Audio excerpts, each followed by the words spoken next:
Bonjour et bienvenue dans les ateliers de Choses Nature. Alors aujourd'hui, ce que je veux faire, je veux démystifier l'achat des semelles neuves et simplifier ça le plus possible. Alors, pour acheter des semelles neuves, il faut aller sur Internet la plupart du temps.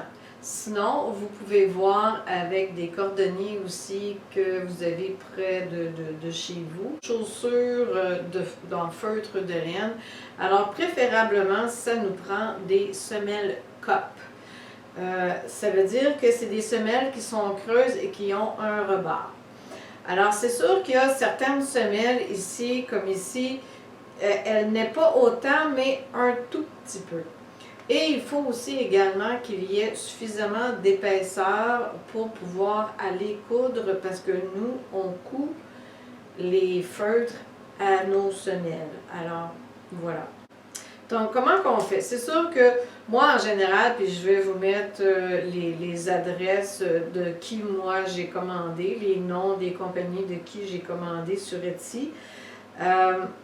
C'est très important d'avoir nos mesures et de demander aux vendeurs de spécifier, d'écrire aux vendeurs et de spécifier dans les messages les mesures que vous avez besoin.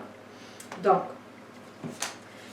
bien entendu, vous avez, avec les vidéos antérieures, vous avez pris l'empreinte de votre pied et là, maintenant, vous avez votre mesure de pied. Donc, comme cette mesure-là ici, elle a 28 cm.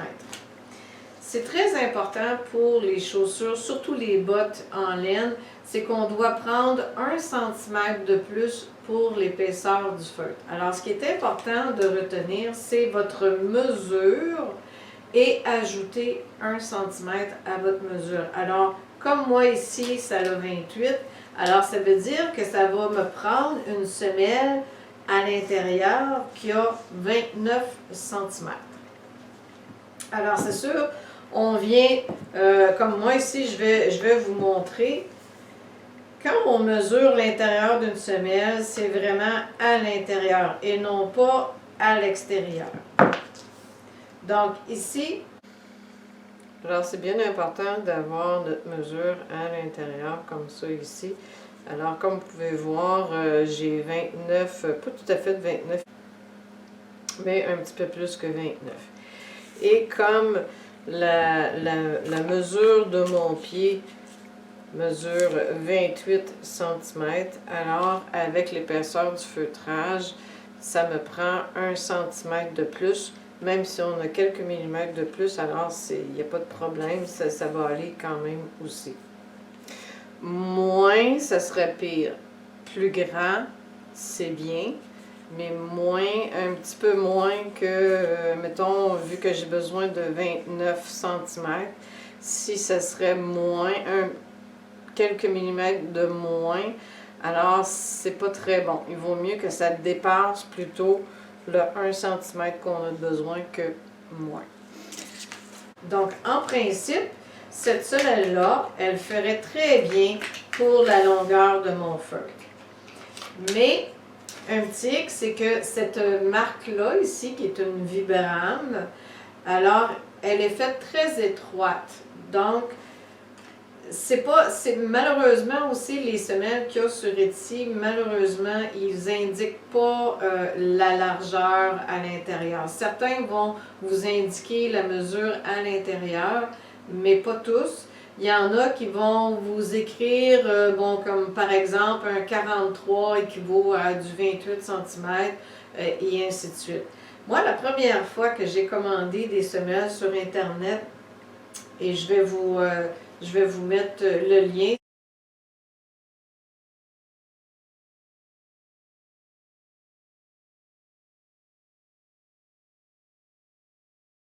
Ces mesures de semelles, de chaussures, il indiquait une mesure de pied en centimètres.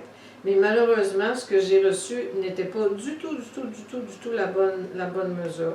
Parce que voyez-vous, pour un 28 cm, la première fois, j'avais commandé par rapport à la grille du vendeur.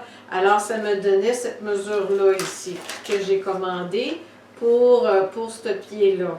Et comme vous pouvez voir, c'est vraiment comme beaucoup trop grand. Hein.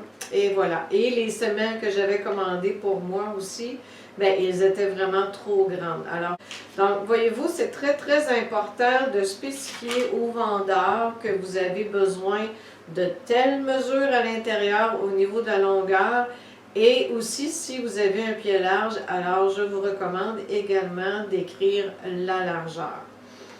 S'ils ne veulent pas vous répondre ou qu'ils vous répondent, parce que ça m'est arrivé, qu'ils vous répondent qu'il y a la grille et c'est déjà tout indiqué, les mesures, alors moi je vous conseille de ne pas acheter là.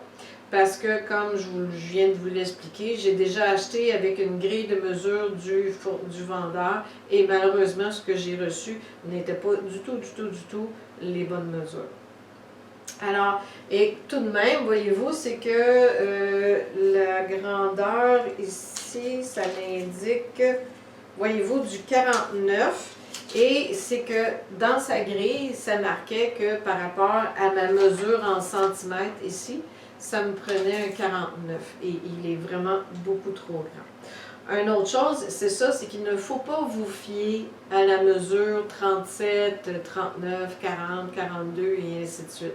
Parce que d'une compagnie à une autre, ce n'est pas exactement les mêmes mesures. Quand vous avez l'habitude d'acheter toujours du 39, alors sûrement ça vous est déjà arrivé que selon la compagnie, selon la marque de chaussures, le 39 ne vous fait pas exactement pareil. Il y en a des fois qui vont être trop petits et des fois trop grands.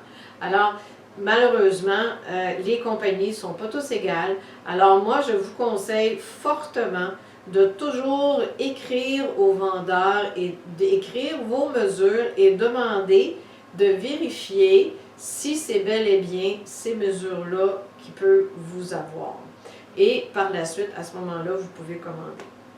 Comme dans une autre compagnie, cette compagnie-là ici, voyez-vous, c'est que j'avais commandé plusieurs semaines, parce que j'avais déjà commandé une fois, et la deuxième fois que j'ai commandé, la première fois ça avait été très bien, j'avais les bonnes mesures, mais la deuxième fois j'avais commandé comme 5 paires de semelles, et aucune d'entre elles n'avait la bonne mesure. Et pourtant j'avais spécifié que j'avais besoin de telle mesure à l'intérieur de la semelle. Alors c'est ce qui m'a permis de dire au vendeur, ben voilà, je vous avais déjà envoyé un courriel, un message écrit, parce que c'est pas tout à fait par courriel sur Etsy. Alors un message écrit avec mes mesures, et là, ben, je lui ai envoyé des photos en mesurant, ce n'est pas ce que vous m'avez envoyé. Alors, donc, je lui ai demandé de quelle façon procéder, si je les retournais, s'il m'envoyait, s'il me remboursait. Et puis finalement, ben, il m'a tout simplement dit de garder les celles que j'avais déjà reçues et qui étaient pour m'en envoyer d'autres. Alors, quand même, c'est une très bonne personne. Alors, j'ai eu un très bon service. Alors, si jamais... au moins, cette compagnie-là, je vous la recommande. Moi, en tout cas, ça a bien été. Donc, parce que c'est sûr, les erreurs, c'est humain. Tout le monde peut se tromper. Alors, c'est sûr que quand on paie, c'est pas le fun. Et puis, en plus, c'est que quand même aussi, ça vient d'Europe. Alors, c'est sûr que ça prend du temps avant qu'on les reçoive. Alors, d'une affaire à une autre, eh bien, c'est sûr que c'est un petit peu désagréable, mais au moins quand le vendeur vous répond et qui arrange les choses, alors c'est beaucoup plus agréable. Donc, voilà. Alors, eh bien, j'espère que ça a simplifié la chose et si jamais toutefois vous avez des questions, n'hésitez pas, soyez pas gênés. Vous pouvez communiquer avec moi, m'écrire ou m'appeler et me poser vos questions et puis que je vais tenter de répondre le plus possible. C'est sûr que je ne détiens pas la vérité et c'est pas moi qui contrôle les compagnies de fabrication de semelles. Alors, mais il reste qu'au moins je peux vous partager mes expériences que moi j'ai eues avec les achats de semelles.